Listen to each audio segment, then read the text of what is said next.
All right, Shalom. First, I want to give all praises, honor, and glory to Yahweh, Bahashem Yahweh Shai, Bahashem Rakha Kodash. Double honors to the apostles of Great Millstone, and peace and blessings to the elect. Says here, coronavirus pandemic may throw 60 million people into extreme poverty, World Bank warns.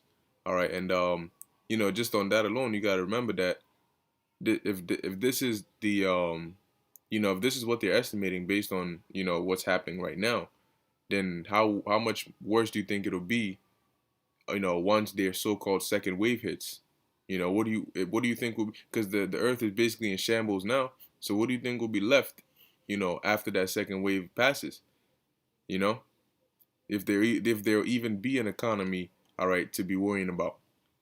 Anyway, it says because that's what this wave did. It killed small businesses. All right, it basically put an economy that was already on life support in an even worse position. All right, and now they're about to get hit even more.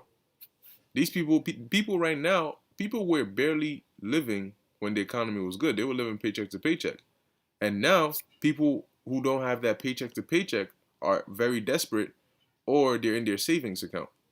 But how long can that hold them? Maybe through the end of the summer, maybe to the beginning of the fall, but then you get hit with a whole nother lockdown situation, maybe one that's more intense. Forget it, it's done. So it says the world's progress in eliminating poverty is set to suffer a major setback due to the COVID-19 outbreak. And they ain't no world progress to eliminate poverty. These elites have money to eliminate poverty, but they don't want to. Okay? Hey, how Shai said, the poor will always be here with you. Okay? Now, what does poverty lead to? Poverty leads to lack of food and starvation. Now, there's certain people in the world who are used to that, but there's certain countries that are not used to that. And when they hit that position, they're going to turn psychotic. All right? It says, forcing more people to survive on less than $1.70 per day. Imagine that. You got some people that go to the store and they'll tell the clerk or the cashier to keep the change. And it could be like $2. Oh, it's fine. Here. You got people giving like a $30 tip, you know. But this is something that how the hell is somebody supposed to live on $1.70 per day, right? It says the World Bank has said in this recent report the pandemic and shutdown of advanced economies could push as many as 60 million people into extreme poverty, erasing much of the recent progress made in poverty alleviation. World Bank Group President David Malpass said, according to him, the unprecedented crisis could wipe out up to 3 years of progress in the area.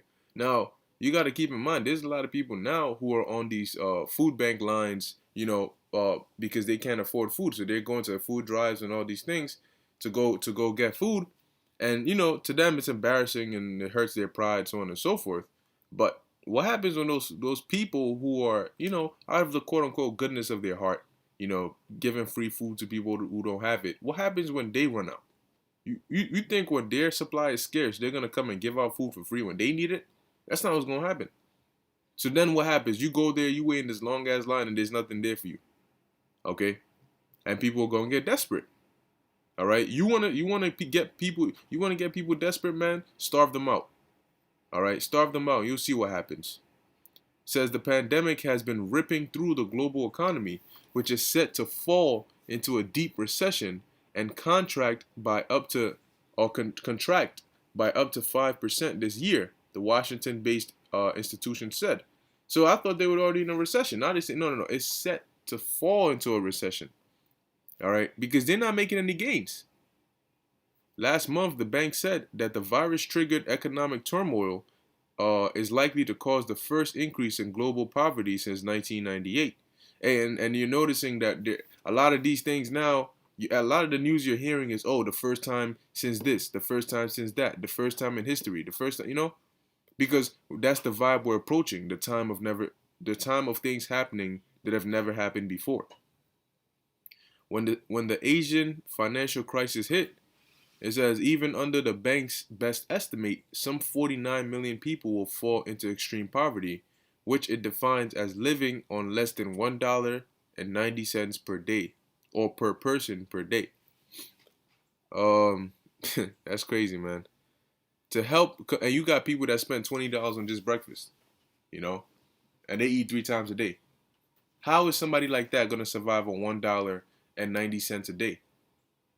See, and this is what people don't think about. This is why it's called the hour of temptation. This is why when they bring that chip and they starve you out and they put you in a desperate position. You see, you when people say I'm not gonna take the chip, they're speaking from a perspective of my belly's full. I'm probably sitting on my bed. I'm comfortable. If it's hot, I got the AC on. If it's cold, I got the heater on. I know that if I'm hungry, I could go to my fridge or go to the store. That's the perspective you're speaking from.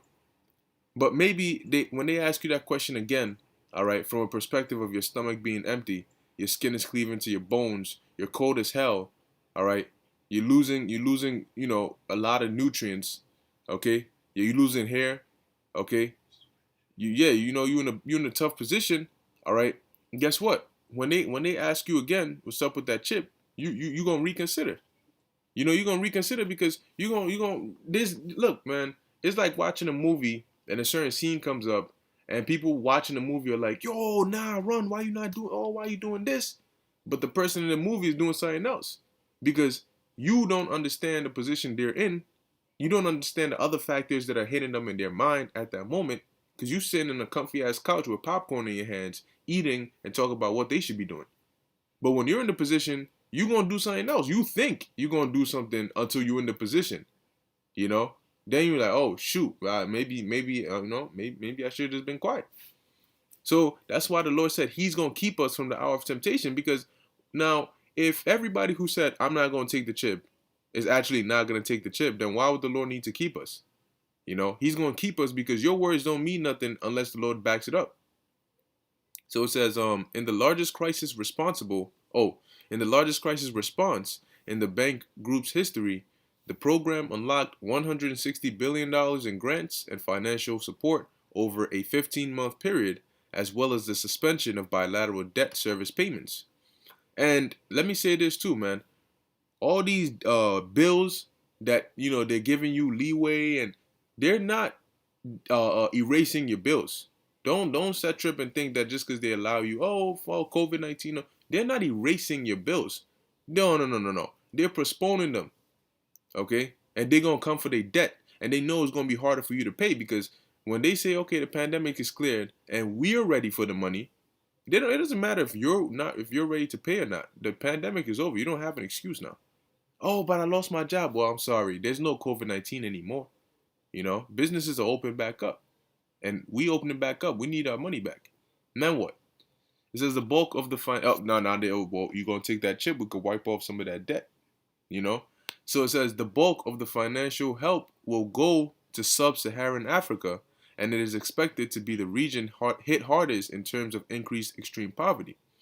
And soon, you're going to understand, look, you think you're in a position to be going to help others, you're going to need help yourself. All right? Most international financial institutions have already sounded alarms over the devastating impact of the coronavirus pandemic, with some forecasts indicating that the global gross domestic product, GDP, could fall nearly 10%. Now, these are some small numbers, man. They playing. These are some small numbers. I know 10% is a lot in actuality, but we ain't dealing with 10%. All right? The Most High is dealing with 100%. Okay? You people are running around like headless chickens, and the Most High ain't even touched you yet. That shows how unprepared you are, man. Okay, you losing your mind over a pandemic, and Jacob's trouble ain't even taken full effect yet. What in the hell are you gonna do, all right, when the Lord unleashes all hell, man? If you think this is the trouble, then look, man, let me get a precept for you. If you think this is the trouble, I mean, I don't know what to tell you. You know what I'm saying? Because here it is, you thinking the warm-up is the workout. Where read? I think it's Jeremiah 4 and 30 something.